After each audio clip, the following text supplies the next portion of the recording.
सज्जनों और देवियों, जीव मात्र दुख नहीं चाहते हैं। मनुष्य इसमें ज़्यादा समर्थ है कि वह पूरा जीवन सुख से रह सकता है, लेकिन उसने अपने आप को ऐसा बनाया है कि महादुखी। जानवर उतने दुखी नहीं जितना मनुष्य दुखी। जानवर कपड़े नहीं पहने, मकान नहीं बनाए, कोई संग्रह नहीं है, रोज खाते हैं और चिंताहीन है। आपकी सड़कों में देखें कुत्ते पड़े रहते हैं धूल में आंख मूंदे, मालूम होता बादशाह है, मस्त सोते रहते हैं। जानवर से आदमी बहुत ज्यादा दुखी। चिंता, मानसिक दबाव से केवल आदमी पागल होता है और कोई पागल नहीं होता है। आदमी ही केवल पागल होता है। हाथी पागल होता है जब मद चढ़ जाता है। कुत्ता पागल होता है जब उसके दिमाग खोपड़ी में कीड़े लग जाते हैं।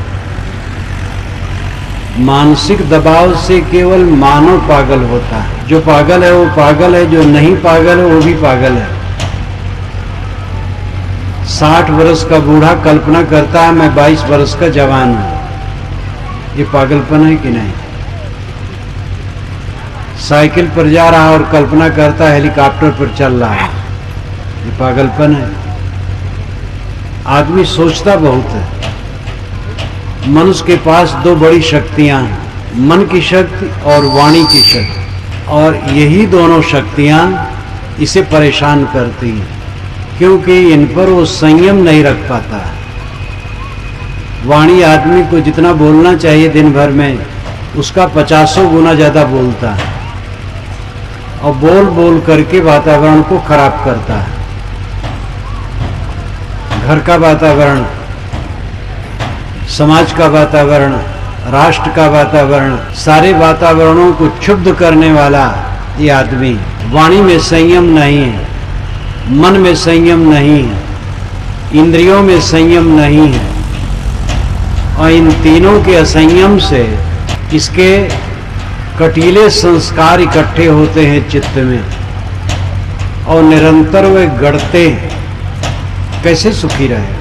आदमी समझता है कि पैसा ज्यादा हो जाए, पद बड़ा मिल जाए, मकान बड़ा बन जाए, जमीन ज्यादा हो, प्रसिद्धि हो, कीर्ति हो तो सुखी हो जाए।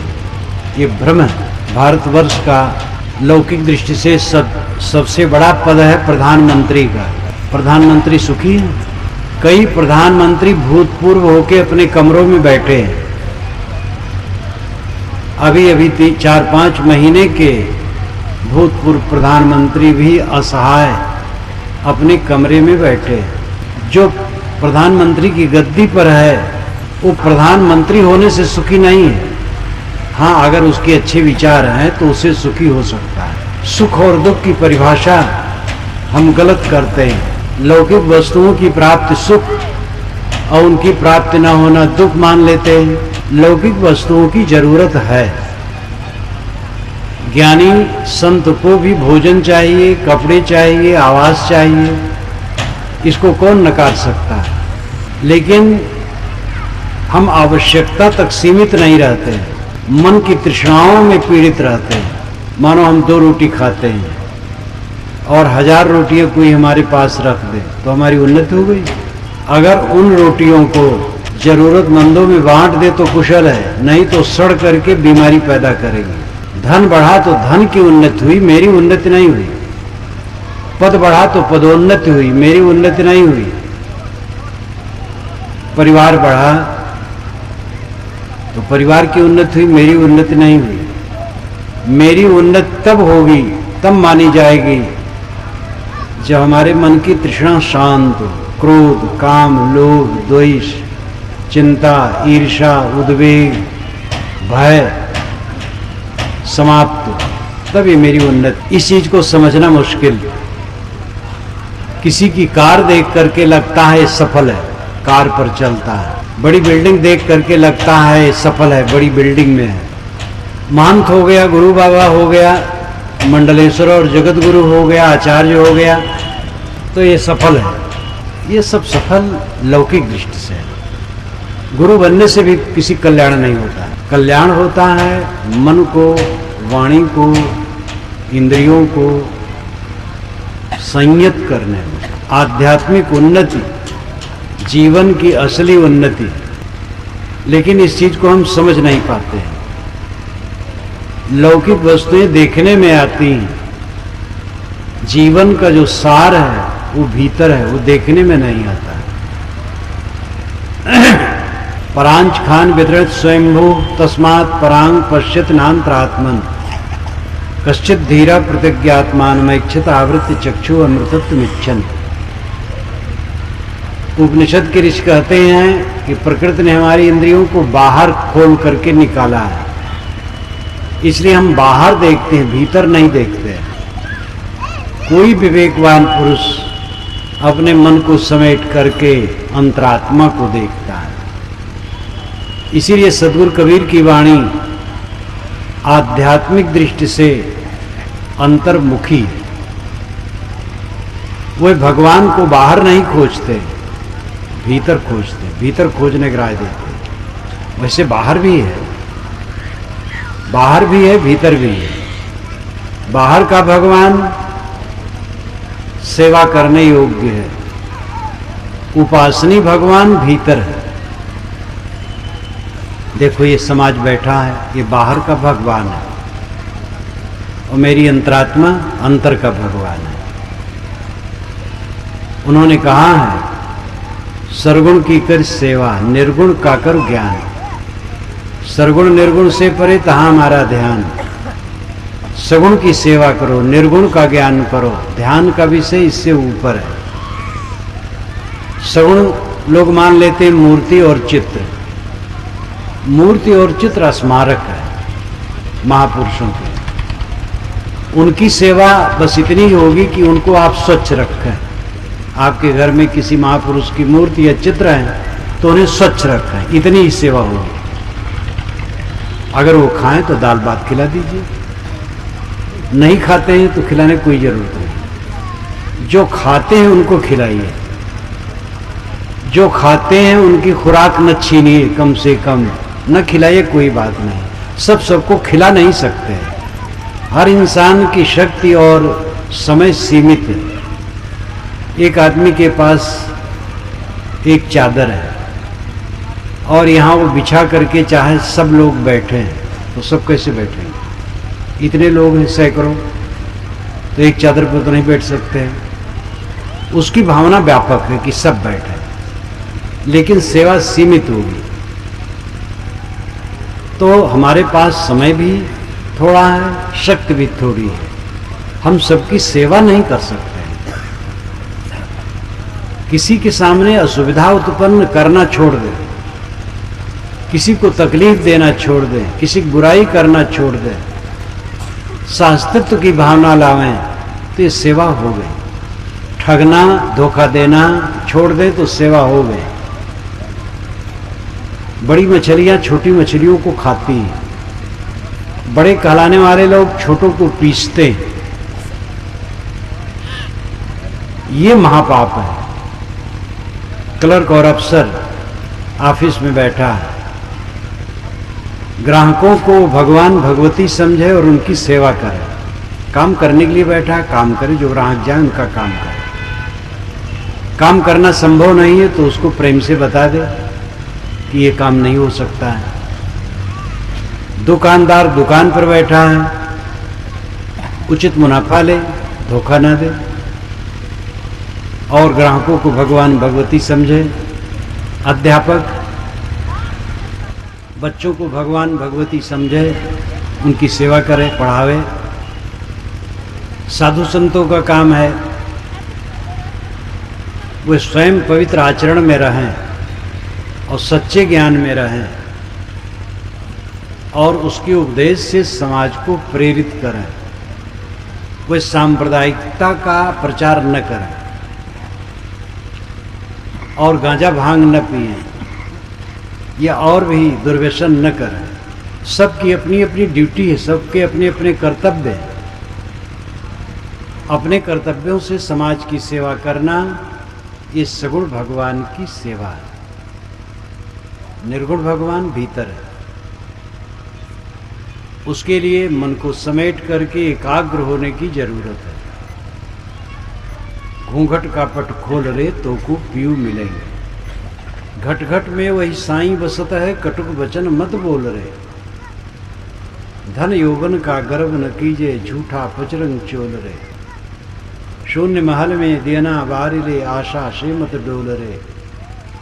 जोग जुगत से रंग महल में पी पाए अनमोल रे।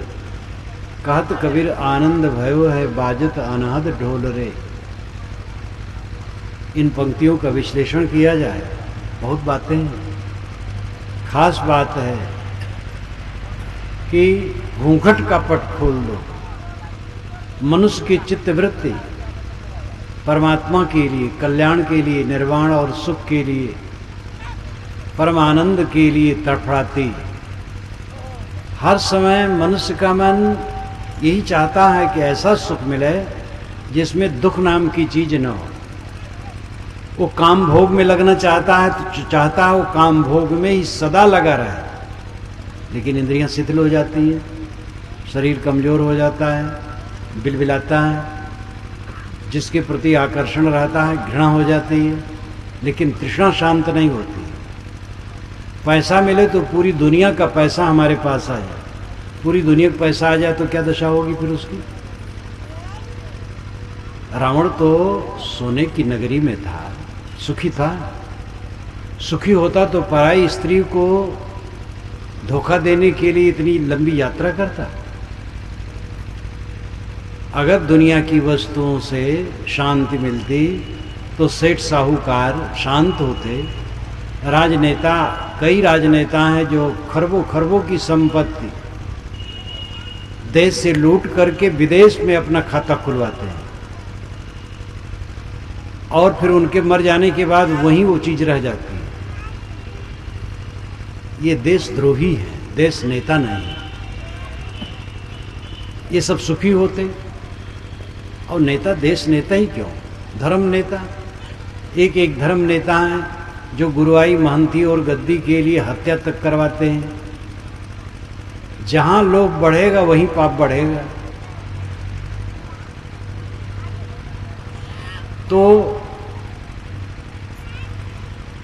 घूंघट का पट क्या है और पीयू का मिलना क्या है? मनुष्य की मनोवृत्ति परमात्मा रूपी पति को चाहती,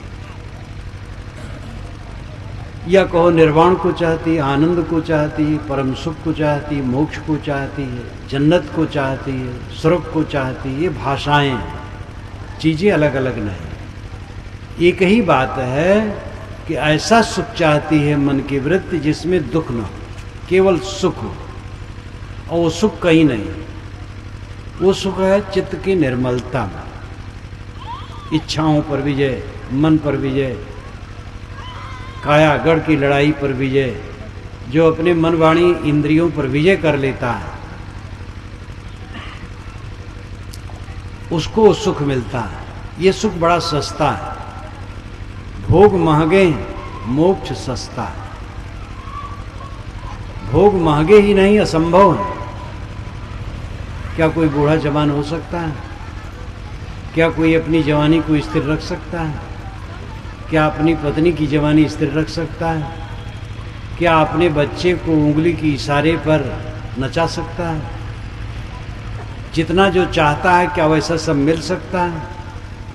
तो भोग मिलना कठिन तो है ही है, असंभव ही है, लेकिन मोक्ष मिलना बहुत सरल है। इच्छाओं का त्याग करो, अपने आप को समेट लो, मन इंद्रियों को निर्मल करो। मन वाणी कर्म निर्मल हो गए, भोगों की इच्छाएं शांत हो गई, मोक्ष परमात्मा मिल गए। परमात्मा के बाहर से मिलता है। 2000 वर्षों से ऐसी पुस्तकें लिखी गई हैं जिसमें लिखा गया है कि परमात्मा दर्शन देता है। अमुक को दर्शन दिया, अमुक को दर्शन दिया। चारों वेदों में कहीं ऐसा नहीं लिखा है, 6 शास्त्रों में कहीं नहीं लिखा है। समस्त उपनिषदों में कहीं नहीं लिखा है, ये महाकाव्यों और पुराणों में लिखा गया, प्रलोभन दिया गया। मिलने वाली चीज छूट जाती है, ये नियम है। अगर परमात्मा मिलेगा तो छूट जाएगा। सगुण उपासकों ने परमात्मा, सगुण परमात्मा की बड़ी बड़ाई की। करकंज पद कंजारुणम, उसके हाथ पैर गाल और सब कोमल कमल के समान हैं, बहुत बढ़िया है। कोई नवयुवक है, सुंदर लगेगा, कितने दिन सुंदर लगेगा। जिनको हमने भगवान माना, जिन मनुष्यों को, जिन महापुरुषों को, वे अपने 18 से 28 वर्ष के अंदर तक सुंदर रहे हों, उसके बाद उनके शरीर में भी मोटी मोटी नसें निकली होंगी, बाल पके होंगे, झुर्रियाँ आई होंगी, बूढ़े हुए हों। ये प्रकृति का अखंड विधान है। भगवान जिनको हमने माना, उनकी दाढ़ी मूछ नहीं रखा और जवान रखा चित्रों और मूर्तियों में। ये हमारा व्यामोह है। भगवान राम, भगवान कृष्ण, भगवान बुद्ध, भगवान महावीर, जिनको जिनको हमने भगवान कहा, दाढ़ी मूछ हटा दिया गया और उनको जवान ही स्थिति में रख करके चित्र और मूर्ति बनाई गई। कबीर को भी भगवान बनाया जा रहा है। पश्चिमी भारत में भगवान बना दिया गया है, दाढ़ी मूछ हटा दी गई है। धीरे धीरे होता है सब। श्री राम और कृष्ण को भी पता नहीं कितने दिनों के बाद भगवान बनाया होगा। महात्मा बुद्ध भी नहीं जानते होंगे, लोग हमें भगवान बना करके इतना चमत्कारी बना देंगे। महावीर स्वामी, कबीर साहब तो सारी भ्रांतियों को काटने वाले हैं, लेकिन कबीर साहब को कबीर प्रेमियों ने सबसे बड़ा भगवान बना दिया। जितने क्रांतिकारी पुरुष होते हैं वे क्रांत की बात लाते हैं और उनके भक्त उनको भगवान बना करके दफना देते। बाबा साहब अम्बेडकर गरीबों और दलितों को उठाने की चिंता में रहे और उनको भगवान बना दिया गया। उनकी मूर्ति को पूजना शुरू हो गया। सत्यनारायण व्रत कथा के समकक्ष उनके नाम से कथा बना दी गई। अभी शरीर छुटे 50 वर्ष भी नहीं हो रहे, 50 वर्ष अब हो रहे हैं। तो ये सभी की यही दशा है। पीछे भगत लोग यही सब करते हैं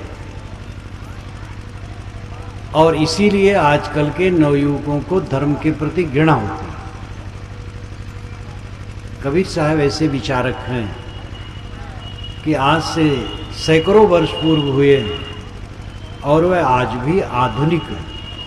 उनकी वाणी देखिए, दहकती आग, सारे कूड़ा कचरा को भस्म कर देने वाली है। मैं कह रहा था कि कोई भगवान रहा हो तो 10 बरस तक सुंदर लगा होगा, आज तो है भी नहीं। और कोई सुंदर सुंदर भगवान हमारे पास आ जाए तो क्या होगा, देख करके आनंद आ जाएगा। कई सुंदर लड़के होते हैं, देख करके आनंद आ जाता है, हो गया। आपको मिलेगा क्या? आपका भगवान आपके भीतर है, आपकी चेतना, आपकी आत्मा। जाके मुख माथा नहीं, ना ही रूप कुरूप, बहुत बात से पातला ऐसो तत्वनूप।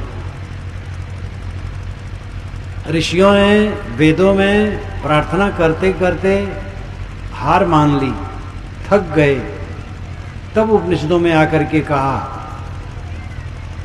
अहम ब्रह्मास्मि, मैं ब्रह्म हूँ, तत्त्वमस, वह तू है। अयम आत्मा ब्रह्म, ये आत्मा ब्रह्म है। प्रज्ञानम ब्रह्म, ज्ञान ब्रह्म है। इसलिए जो ये भ्रम है कि भगवान कहीं दर्शन देता, आज भी ऐसे गुरु हैं, उनके चेले कहते हैं हमारे यहाँ जाओ, हमारे गुरु आपको ईश्वर के दर्शन करा देंगे। दर्शन दृश्य का होता है, दृश्य जड़ होता है, रूप होता है। अरूपम अगंधम अशब्दम अस्पर्शम श्रुतियों में कहा गया उसके लिए कि शब्द स्पर्श रूपरस गंध से वो परे, वो तो शुद्ध चेतन है। सबके अंदर में जो ज्ञान तत्व है, मैं हूँ, मैं खाता हूँ, मैं आता हूँ, मैं जाता हूँ, मैं ये काम करूँगा, मैं ये काम नहीं करूँगा, ये जो मैं सबके अंदर में मैं का भंवर है, वो कहाँ से उठता है? उसी आत्मा से। वो आत्मा ही परमात्मा है। इसलिए परमात्मा की प्राप्ति का अर्थ है अपना मन बाहर से लौट करके अंतर्मुख हो जाना, आत्मसंतुष्ट हो जाना, अपने में लीन हो जाना। यही परमात्मा की प्राप्ति है। आत्मा की शुद्ध अवस्था ही परमात्मा कहलाती है। महाभारत में एक मंत्र आता है, आत्मा क्षेत्रज्ञ तुक्ता संयुक्ता प्राकृत तैर्गुण तैरेव तु विनिर्मुक्ता परमात्मे तुदाहृता। जब तक वो विषयों में लिपटा है तब तक साधारण क्षेत्रज्ञ और आत्मा है, और जब विषयों से निवृत्त हो गया पूर्णतः, बस वही परमात्मा है। तो परम सुख, परम शांति, निर्भय आनंद, मोक्ष, निर्वाण, कैवल्य, ईश्वर की प्राप्ति, ब्रह्म की प्राप्ति, हकबीनी, खुदा की प्राप्ति, अल्लाह की प्राप्ति, ये भाषा अलग अलग है, वस्तु अलग अलग नहीं, और वो मात्र इतना ही है, अपने आप में लौट आना, अंतर्मुख हो जाना। जीवन की ऊंचाई है शांत आत्मा हो जाना, विश्राम पा जाना। इसके लिए हमें और आपको सत्संग की जरूरत है। इस साधना में जो चलते हैं ऐसे संत और गुरुजनों की संगत, ऐसे ग्रंथों का अध्ययन, संतों और ग्रंथों के आधार पर मिले हुए विचारों का अभ्यास, ये तीन काम करना चाहिए। सत्संग, सद्ग्रंथों का अध्ययन और दोनों से मिले विचारों का आचरण। दोनों से क्या विचार मिलते हैं? सेवा और साधना। सेवा के बिना किसी का चित्त शुद्ध नहीं होगा। हर आदमी को सेवा परायण होना चाहिए, तन से, मन से, धन से, बुद्धि से, विद्या से, जिसके पास जो शक्ति है उसके द्वारा वह दूसरे की सेवा करे। परिवार की सेवा, पति की सेवा, पत्नी की भी सेवा, पुत्र की सेवा, पिता की सेवा, गुरु की सेवा, शिष्य की सेवा, स्वामी की सेवा, नौकर की सेवा, प्राणी मात्र की सेवा। सेवा से चित्त शुद्ध होता है। और साधना, साधना का अर्थ है वह प्रयास जिसमें मन निर्मल हो, वाणी निर्मल हो और इंद्रियों के बर्ताव निर्मल हो। यह प्रयास ही साधना है। जब ये साधना निरंतर चलने लगती है तो धीरे धीरे मल विक्षेप आवरण कटने लगते हैं और वो देखता है कि अंतर आ गया। अगर आदमी साधना करता रहे, सत्संग, सेवा, स्वाध्याय, साधना, ये सब में लगा रहे, छोड़े ना, तो निरंतर प्रगति होगी। अगर छोड़ दिया या लौट पड़ा तो बेकार हो जाए।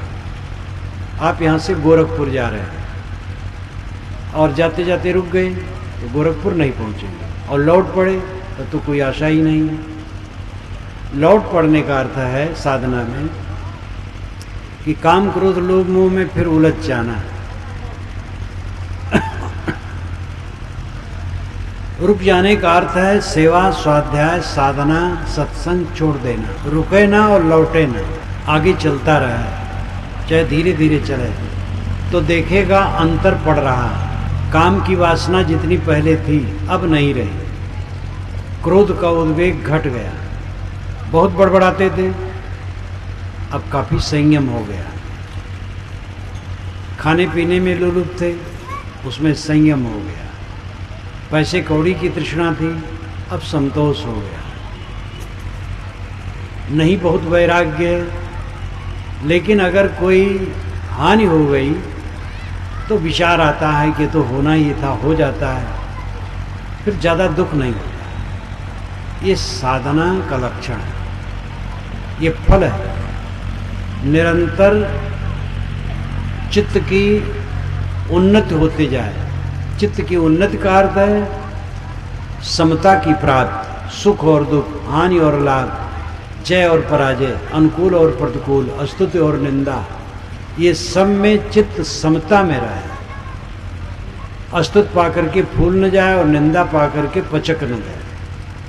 घाटा हुआ तो व्याकुल हो गया, मुनाफा हुआ तो फूले नहीं समाता है, ऐसा नहीं। समता। व्यापारी वह कुशल माना जाता है जो अपना हिसाब किताब ठीक रखता है और जिसकी उन्नति निरंतर होती जाती है। 1 लाख रुपया लेकर के व्यापार शुरू किया, अगर प्रतिदिन रुपया घटता जा रहा है तो ये उन्नति नहीं। मूलधन बना रहे और मुनाफा बढ़ता जाए, ये उन्नति। हमारे जीवन की उन्नति है निरंतर विकार घटते जाएं और सद्गुण बढ़ते जाएं। काम, क्रोध, लोभ, मोह, राग, द्वेष, ईर्ष्या, चिंता, उद्वेग, अशांति, ये घटते जाएं। शील, क्षमा, दया, समता, संतोष, धीरज, विवेक, ये बढ़ते जाएं। ये जीवन की उन्नति है। चित्त की उन्नति, जीवन की उन्नति एक ही बात है। अगर आदमी सत्संग, सेवा, स्वाध्याय, साधना निरंतर करता रहता है तो सफलता पक्की है। आध्यात्मिक क्षेत्र में गारंटी है सफलता की, और भौतिक क्षेत्र में तो गारंटी है नहीं। और जितनी सफलता भी होगी वो असफलता में फिर जाएगी। धन जितना बढ़ेगा बढ़ेगा, फिर घटेगा, फिर खत्म होगा, शरीर छूट जाएगा, धन छोड़ करके हम चले जाएंगे, परिवार छोड़ के चले जाएंगे, गद्दियां छोड़ करके चले जाएंगे, पद छोड़ करके चले जाएंगे। लेकिन आध्यात्मिक उन्नति का फल छूटता नहीं, वो जीव के साथ है। यही लोग सुखं भुक्त्वा चान्ते सत्यपुरम यजो, वो आज भी सुख भोगता है, शरीर छूट जाने के बाद भी सुखी रहता है। ये न समझे कि हमारा अस्तित्व अभी है और जब शरीर नहीं रहेगा तो नहीं रहेगा। दुनिया में सारी मौलिक वस्तुएं बनी रहती हैं, केवल संयोग का वियोग होता है। ये विज्ञान भी मानता है कि तत्व का एक छोटा कण भी नष्ट नहीं होता है, और जो है वो कभी बना नहीं, सदा से है, वो सदा रहेगा। केवल संयोग और वियोग हो जाता है। एक लकड़ी है एक हाथ की, उसमें जितने कण लगे हैं, जो सूक्ष्मतम कण है वो नित्य है। लकड़ी का योग वो निर्मित है, और लकड़ी जल गई, कण अलग अलग हो गए, लकड़ी का रूप खो गया। लेकिन जिन तत्वों से लकड़ी बनी थी वो तत्व नष्ट नहीं हुए। जड़ और चेतन दो तत्व हैं। तत्व का मतलब अंतिमी सत्यता। जड़ और चेतन दो सत्यता है। जड़ भोग्य है, चेतन भोक्ता। जड़ दृश्य है, चेतन दृष्टा। जड़ जड़ है और चेतन चेतन है। जड़ और चेतन ये दो तत्व हैं। किसी दिशा में निरंतर प्रगति होते होते सफलता होती है। भौतिकता में प्रगति होते होते भी अंत में सब समाप्त है। बड़े बड़े शूरवीर, बड़े बड़े धनवान, बड़े बड़े राजे महाराजे, केवल उनका नाम शेष है। युद्धपते क्वा गता मथुरापुरी, रघुपते क्वा गतोत्तर कौशला, इत विचिंत मन कुर्स स्थिरम नस्दिदम जगतित्येव धारे। युद्धपत श्री कृष्ण महाराज के मथुरा का ऐश्वर्य कहाँ गया? रघुपत श्री रामचंद्र जी के उत्तर कौशल का ऐश्वर्य कहाँ गया? हम लोग विचारें हमारा ऐश्वर्य कब तक रहेगा? लौकिक उन्नति जितना हम चाहते हैं उतनी होती नहीं है, और जो होती है वो भी अंत में शून्य के रूप में बदल जाती है। आध्यात्मिक उन्नति पूरी की पूरी होती है, कोई लग जाए बस,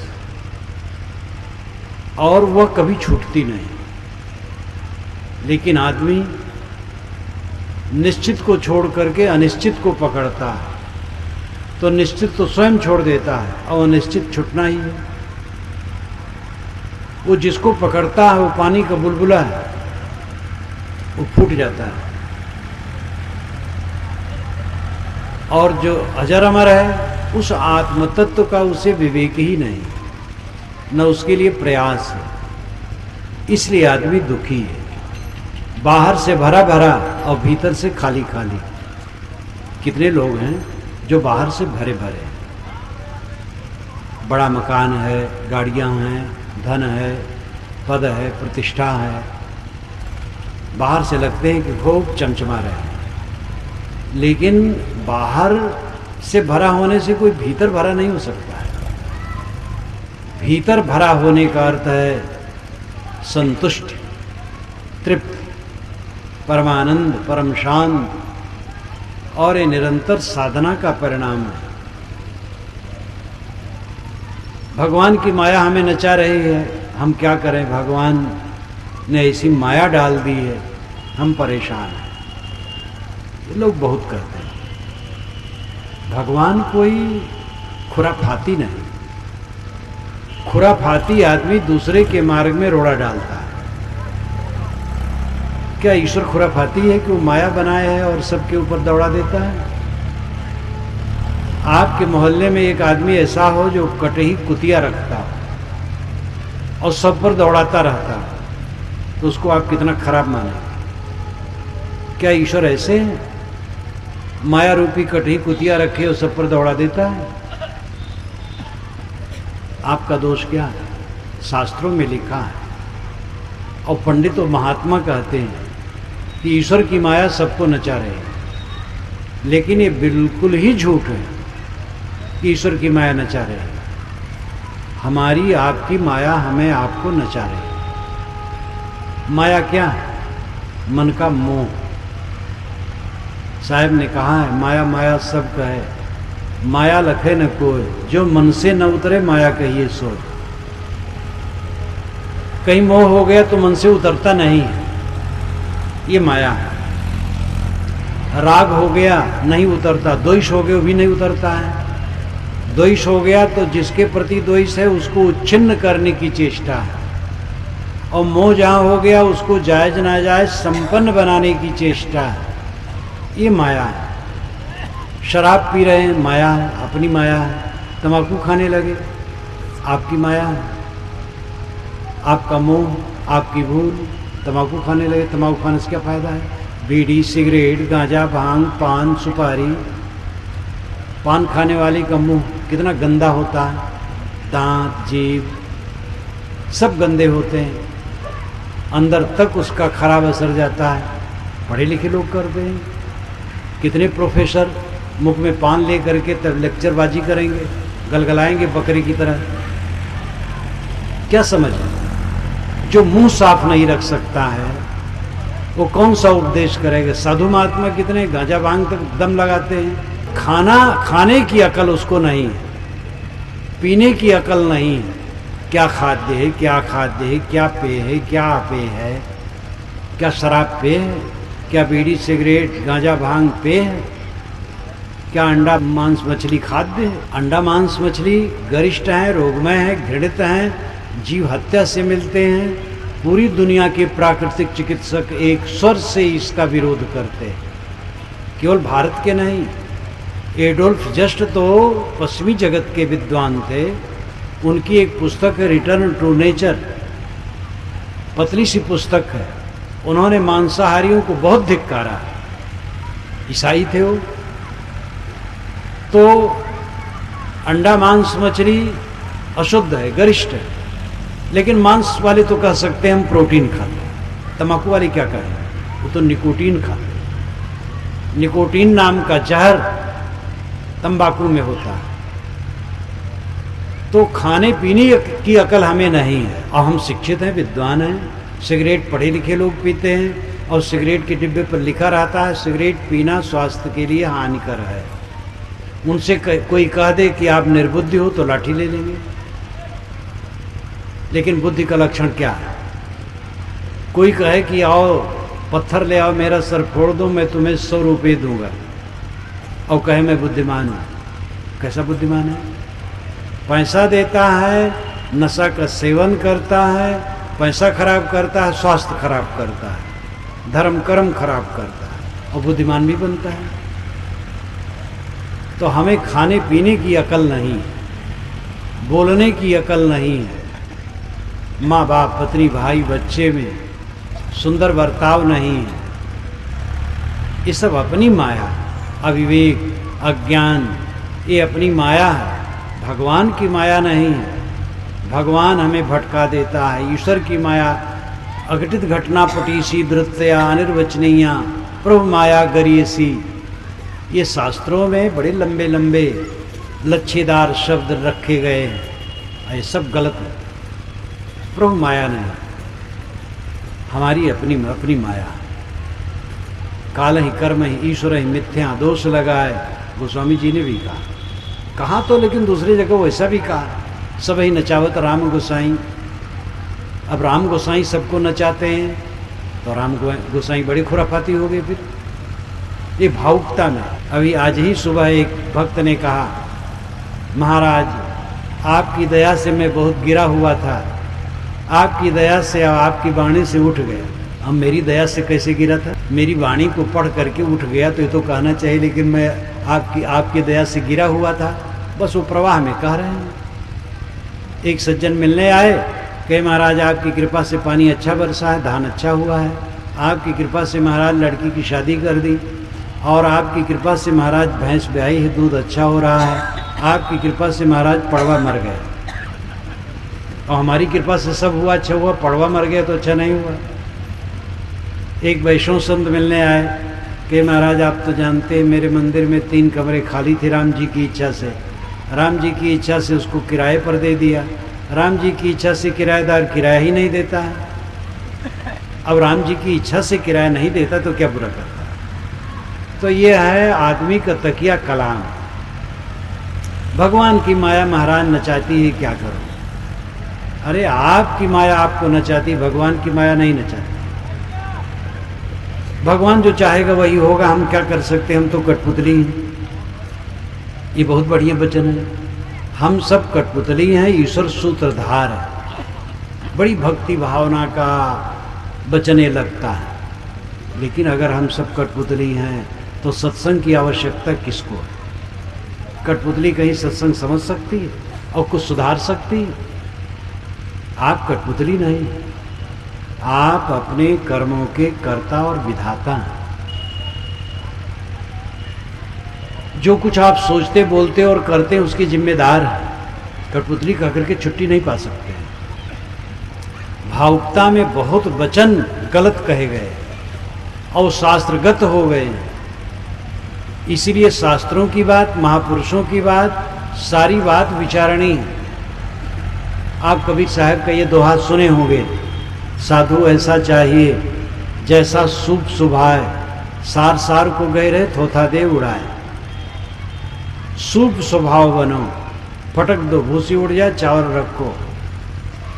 वेद के ऋषि भी कहते हैं, सक्त में उतितना परंतो यत्र धीरा मनसा वाचम कृत। सक्तुम्यु तित उना, सक्तुम यु तित उना, सत्तू के समान चालो। तितौना नाम चालना। मनसा वाचम कृत, मन से वाचम वाणी को अकृत करो। यानी जैसे चलनी से सत्तू छाना जाता है, वैसे विवेक से वाणी को छानो। ये वेद के ऋषि कहते हैं। वेद के ऋषि चलनी का और कबीर साहब सूप का उदाहरण देते हैं। विचारवान बनो, आंख मूंद करके मत मानो, लिखा है लिखा है। अरे लिखा है तो विवेक करो।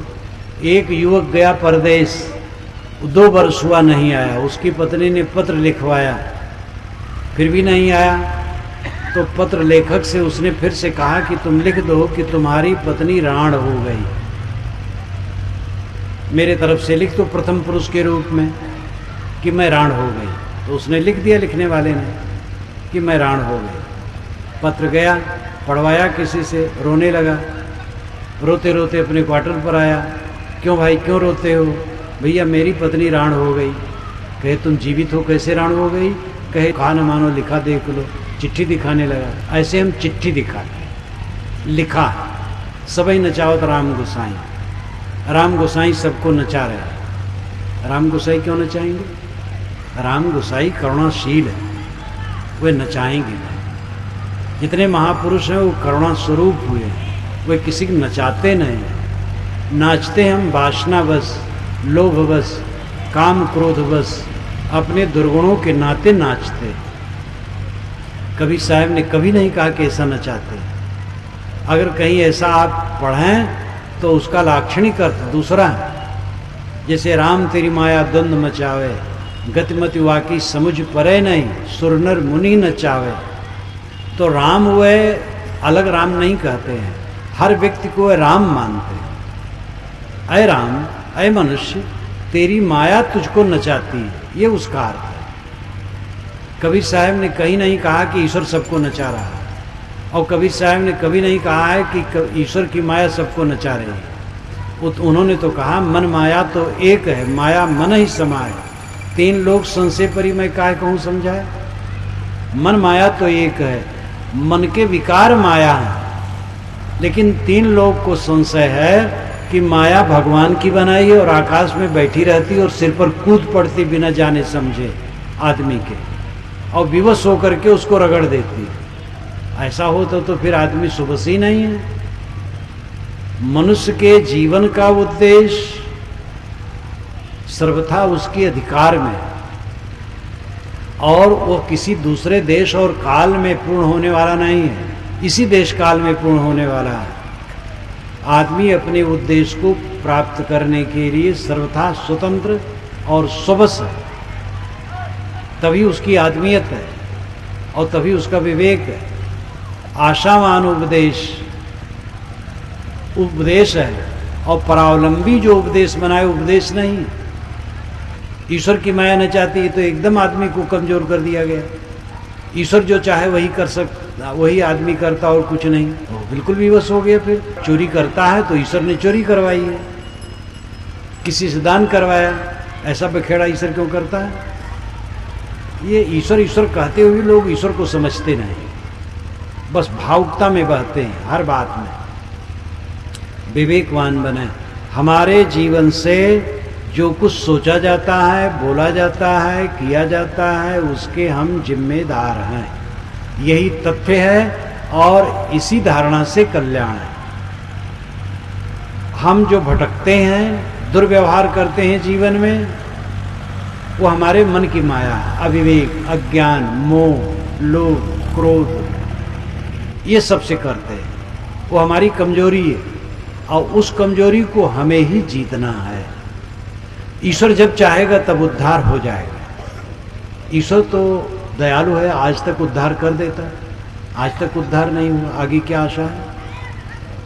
कौन सी कृपा आप ईश्वर की चाहते हैं?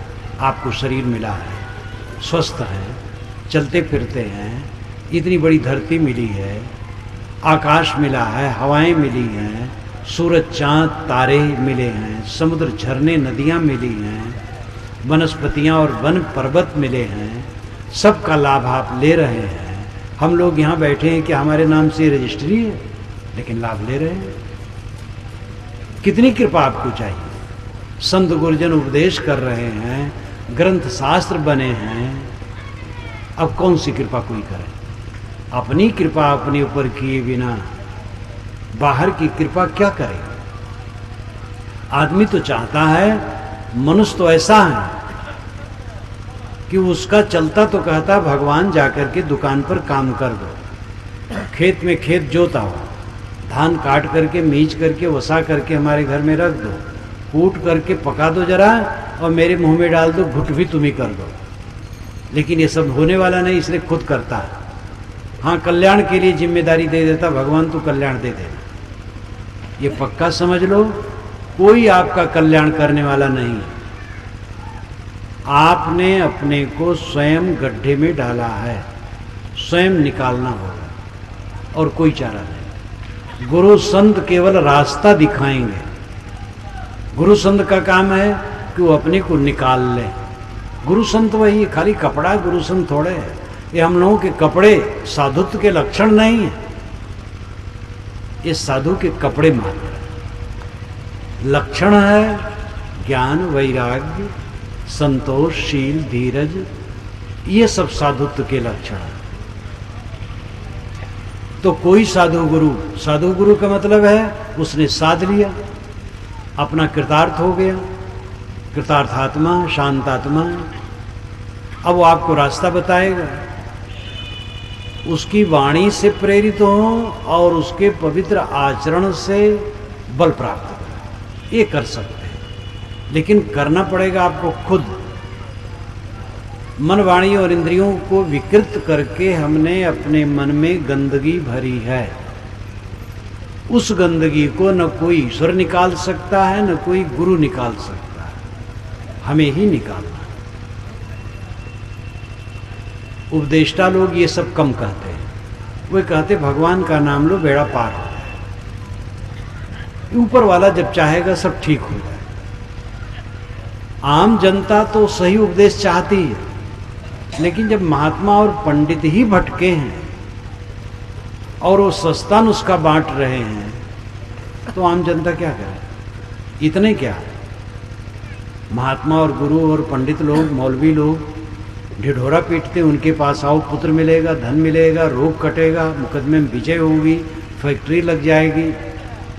एक आदमी ने एक को झांसा दिया कि गायत्री की उपासना करो, फैक्ट्री लग जाएगी। वो किसानी करता है, 14 बरस तक गायत्री की उपासना किया, जब फैक्ट्री नहीं लगी तब गायत्री को छोड़ दिया।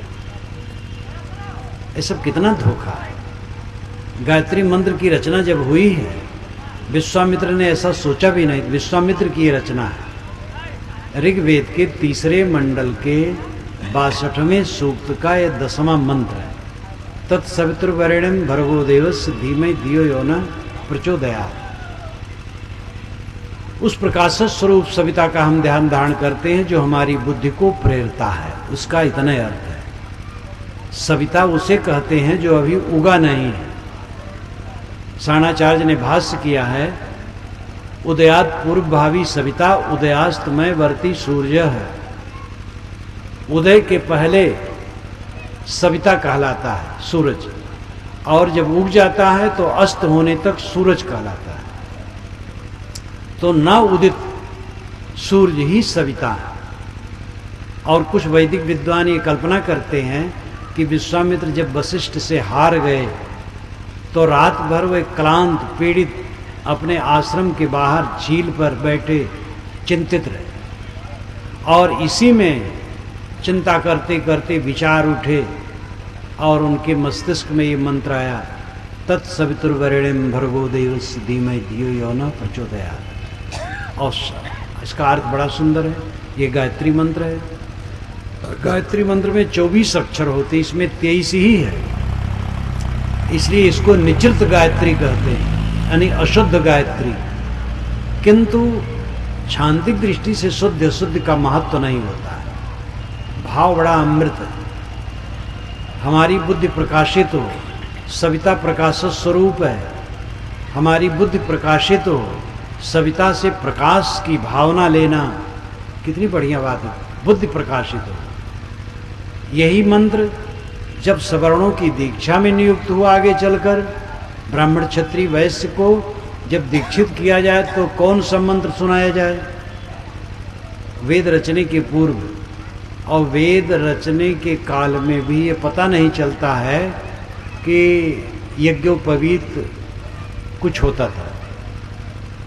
यज्ञोपवीतम परमम पवित्रम, ये ईसा के 700-800 वर्ष पूर्व की रचना है, पुरानी नहीं।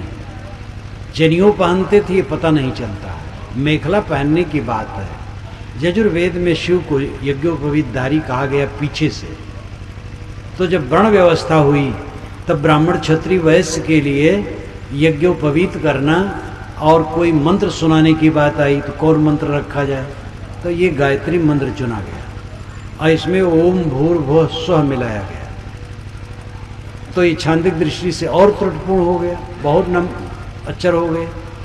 लेकिन मैंने पहले कहा कि छांदिक दृष्टि से त्रुटि का महत्व नहीं, मंत्र का भाव बहुत बढ़िया। लेकिन जब कोई मंत्र या शब्द विज्ञापन के रूप में आने लगता है तब वो विकृत हो जाता है। अब इसका विज्ञापन बढ़ा तो विज्ञापन बढ़ते बढ़ते इतना बढ़ा कि गायत्री का कोई जप करे तो गुरु पत्नी के साथ गमन किया हो, ब्रह्म हत्या किया हो, प्राण हत्या किया हो, पाप कट जाए। बेल पेड़ के नीचे बैठ करके 1 महीना गायत्री का जप करे तो राज्य की प्राप्ति होगी। गायत्री का इतना दुरुपयोग किया गया कि हद कर डाला गया। ऐसे सभी मंत्रों का और नामों का दुरुपयोग होता। राम नाम का, सतनाम का महिमा बढ़ाते बढ़ाते विकृति आती है। आपको मैं एक नोट दूं, 1 रुपया, और कहूं बासमती चावल आप खरीद लाओ, इसमें 10 कुंतल बासमती चावल मिलेगा, तो मैं आपको धोखा देता हूं, लेकिन कुछ तो मिलेगा। इसी प्रकार जितने नाम हैं, मंत्र हैं, जपने से कुछ मन में एकाग्रता आएगी, कुछ स्वच्छता आएगी। वेद का मंत्र, कुरान का मंत्र, बाइबल का मंत्र, गुरबाणी का मंत्र, सभी मंत्र बराबर है, सभी नाम बराबर है। नाम मंत्र कोई छोटे बड़े नहीं है। जहाँ जो मानता हो उसको जपे, अच्छा, लेकिन वो जपोगे तो सब पाप का प्रलय हो जाएगा, ये होने वाला नहीं। पाप को छोड़ने से पाप कटेगा। अपने जीवन को सुधारने से, जैसे रुई धुनिया धुनता और धुन धुन करके रेसे रेसे अलग कर देता और कचरा साफ कर देता है, ऐसे जो अपने मन, वाणी और इंद्रियों के विकारों को धुनेगा, उनको निकालेगा विचार द्वारा, साधना द्वारा, वो स्वच्छ होगा। उसमें ये सब छोटे छोटे साधन हैं। बच्चे रोने लगते हैं, शिशु, तो माताएं चटुआ दे देती हाथ में, तो मुंह में डाल लेते हैं तो चुप हो जाते हैं। लेकिन जब उनकी भूख उससे नहीं जाती है, क्योंकि उसमें दूध तो है नहीं, तो चटुआ फेंक करके रोने लगते हैं। तब माता दूध पिलाती है। ये नाम जप, मंत्र जप, पूजा पाठ, नमाज या और भी प्रार्थना, ये सब चटुआ के समान है। इनसे चित्त में प्रसन्नता, सात्विकता, थोड़ी एकाग्रता आती है। लेकिन इसके आगे हमारा विवेक जगना चाहिए, आत्मज्ञान होना चाहिए, आत्मशोधन होना चाहिए। कौन मंत्र आप जपते हैं, कितनी मात्रा में जपते हैं, इसका महत्व नहीं। वेद का मंत्र जपते हैं कि कुरान का, नमाज पढ़ते हैं कि पूजा करते हैं, प्रार्थना करते हैं, किस संप्रदाय में आप दीक्षित हैं, ये सब का कोई महत्व नहीं। महत्व यह है कि क्रोध कितना घटा, काम कितना घटा, मोह कितना घटा, ईर्ष्या कितनी घटी, चिंता कितनी घटी, तृष्णा कितनी घटी, ये सब उसकी कसौटी है। और इस पर ध्यान नहीं दिया जाता है। और इस पर आम जनता का दोष कम है, दोष ज़्यादा है गुरुजनों का, जिन्होंने सस्ता नुस्खा बहुत बांटा है। हर मत की बात है, इस्लाम में भी है, ईसाइयत में भी है, बौद्धों में, जैनों में, पौराणिक कबीरपंथियों में, सब जगह की ये लीला है। एक जगह की बात नहीं है। खाली ब्राह्मण दोषी हैं ऐसी बात नहीं है। ब्राह्मण का खंडन करने वाले भंते जी, संत जी, ज्ञानी जी, ये सब भी दोषी, पादरी जी, क्योंकि सस्ते नुस्खे बांट करके वो ज़्यादा जन समाज को जमा करने के चक्कर में पड़ गए। न्याय की बात नहीं कहे। 18 पुराण और महाभारत, इन 19 जिल्दों में 40,000 श्लोक ऐसे हैं जो सस्ता नुस्खा देते हैं। गंगा कहने मात्र से पाप कट जाता है, नर्मदा के दर्शन से मोक्ष होता है। एकादशी के दिन एक व्यभिचारिणी स्त्री सुबह ही पकड़ ली गई पति द्वारा, तो खूब पीटा उसने, तो क्रोध में आकर के उसने भोजन नहीं किया और रात तक वो संयोग से मर गए। तो विष्णु के दूत आए वैकुंठ में ले जाने के लिए, यमदूत आए नरक में ले जाने के लिए। विष्णु के दूतों ने कहा कि ये एकादशी के दिन अन्न नहीं खाई है, इसलिए ये वैकुंठ को जाएगी। जब दूतों ने कहा कि ये क्रोध से नहीं खाई, ये तो व्यभिचारिणी थी, पति ने पकड़ा और पीटा। एक तो आचरण खराब, दूसरे क्रोध से इसने अन्न नहीं खाया, इसलिए नरक में जाएगी। भाई विष्णुदूतों ने कहा नहीं नहीं, एकादशी के दिन जैसे भी हो वो नहीं खाई अन्न तो स्वर्ग में जाएगी। इस प्रकार सस्ता स्वर्ग है, मोक्ष स्वर्ग है। पान तमाकू के भाव से मोक्ष को बेचा गया है। भक्त कवियों ने यहां तक लिख दिया कि भगवान ने जिनको जिनको मारा उनकी मुक्ति हो गई। भगवान ने अपने परिवार को क्यों नहीं मारा मुक्ति देने के लिए? हमारे धर्म वाले दूसरे को मार दें, उनकी मुक्ति हो जाएगी। तो धर्म में इतनी बकवास है, इतनी अंधविश्वास, इतना कूड़ा कचड़ा है कि उनको आपको विवेकी हो करके साफ करना होगा। ये दोनों बातें, कबीर का सूप स्वभाव और ऋग्वेद के ऋषि का चलनी का स्वभाव, चाल करके छान करके जब आप समझेंगे तब सत असत को अलग कर पाएंगे। नहीं तो धर्म, भगवान और महात्मा का पर्दा लगा लो, फिर चाहे जितना झूठ बोलो कोई चिंता नहीं। वकील, व्यापारी और राजनेता बदनाम हैं अपनी झूठाई के लिए, और धार्मिक लोग अपनी झूठाई के लिए प्रशंसित हैं। जितना झूठ बोले उतनी प्रशंसा। लंबी चौड़ी बात करें, कबीर साहब चौकी पर बैठे थे, गोरखनाथ आए, सिंह पर बैठे। तो कबीर साहब ने सोचा कि इनको बड़ा अहंकार है, तो चौकी से कहा चल, तो चौकी चल पड़ी। तो गोरखनाथ हार गए, क्योंकि जिनके कहने से लकड़ी की चौकी चलती, मैं उससे क्या बात करूं। कबीर साहब ने कहा कि नहीं गोरखनाथ जी, बात हो जाए। तो 40 हाथ का त्रिशूल लाए थे, गाड़ दिए और नोक पर जाके बैठ गए। कहे कबीर यहाँ आओ। तो कबीर ने 80 हाथ सूत ऊपर फेंका और उस पर जाके बैठ गए। कहे गोरख यहाँ आओ। अब गोरख हार गए, क्योंकि उनका तो त्रिशूल 40 हाथ का था। अब ये सब बात कही जाए तो खूब आनंद आता है, लेकिन ये सत नहीं। पहली बात तो गोरखनाथ जी पहले हुए हैं, कबीर साहब बाद में हुए। और सिंह पर तो कोई बैठ के चल सकता, सर्कस वाले भी चल लेते हैं, लेकिन लकड़ी की चौकी किसी के कहने से नहीं चलेगी। 1000 संत मिल करके कहें तो भी नहीं चलेगा। कोई भगवान ईश्वर आ जाए वो भी नहीं चला पाएगा। जो नियम है वो नियम है। और सूत पर कोई नहीं बैठ सकता, सूत के नोक पर, त्रिशूल पर भी बैठना मुश्किल है।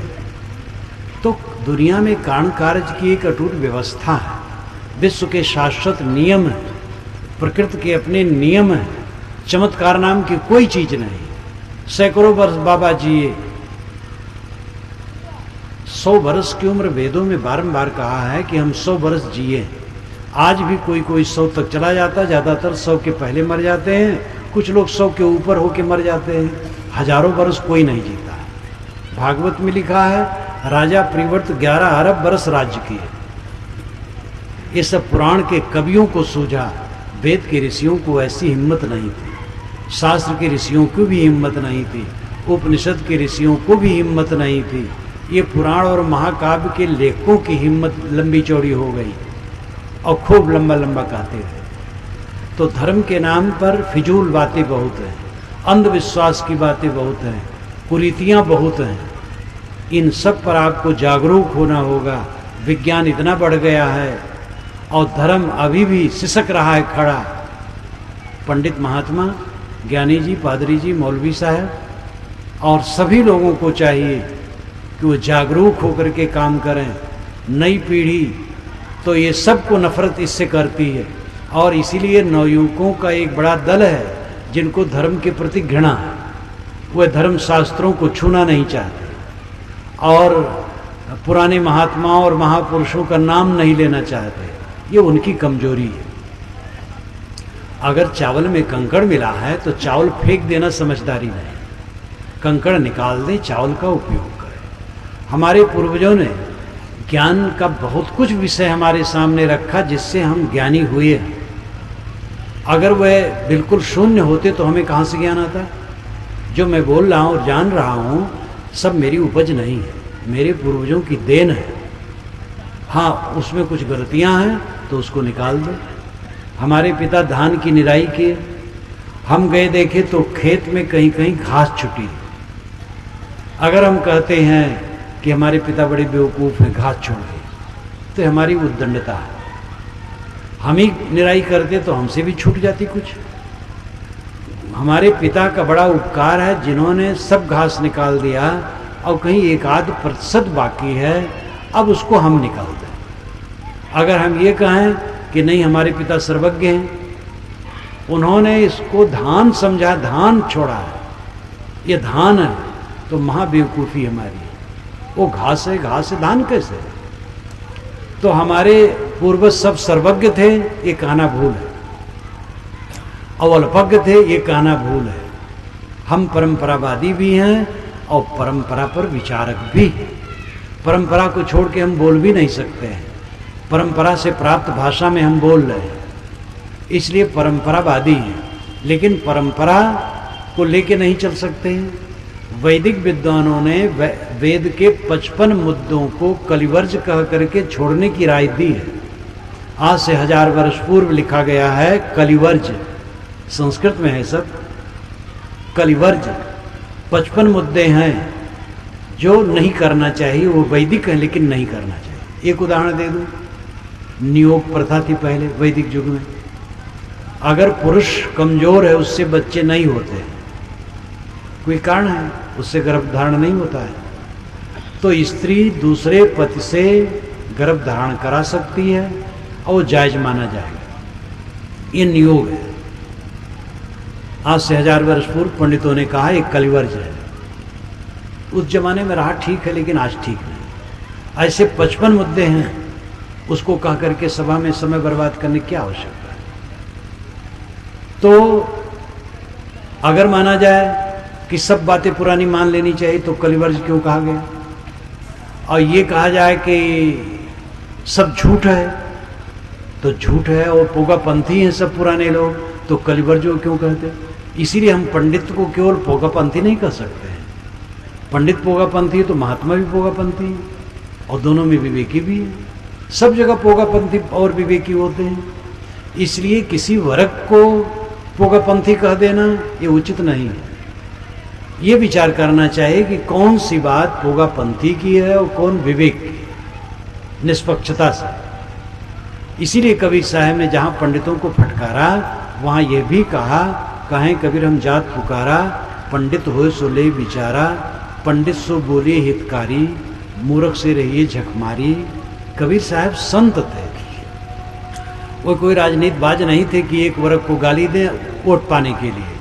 वह संत थे, गलतियां किसी की भी कहते थे, लेकिन अच्छाइयां सबकी स्वीकारते थे, और वही हम लोगों को करना चाहिए। नीरछीर विवेक की बड़ी आवश्यकता है।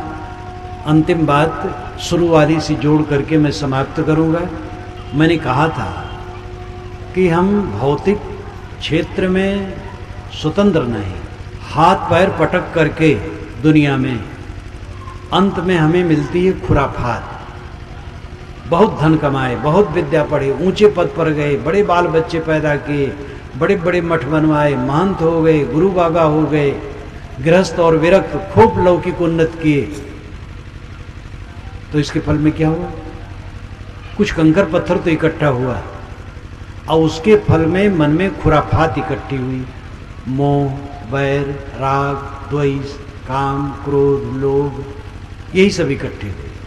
धन, दौलत, पद, प्रतिष्ठा से मन में विकार इकट्ठे होते हैं, स्वच्छता नहीं आती। ये तो साधना से आती है, और साधना जिसने नहीं की वो दुनिया की चीजों को पा करके क्या पाया? अंत में वो छूट जाने वाली चीज। साधना द्वारा जो अमर वस्तु है, नित्य वस्तु है, अच्छे वस्तु है, उसकी प्राप्ति होती है। प्राप्ति नित्य है, समझ में आती है, और उस दशा में स्थित होते हैं।